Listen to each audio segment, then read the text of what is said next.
Wolf-human. Innate and ingrained within is an essence that cannot be denied. It can be hidden behind a human mask, but it cannot be forced away or destroyed, lest I destroy myself. Those outside looking in may hate and fear because of the unknown.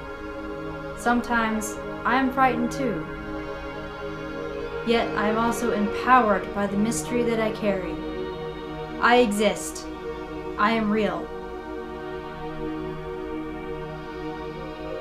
Therianthropy is looking outward at a wolf and seeing familiarity where other humans do not. Therianthropy is looking inward to see the wolf within.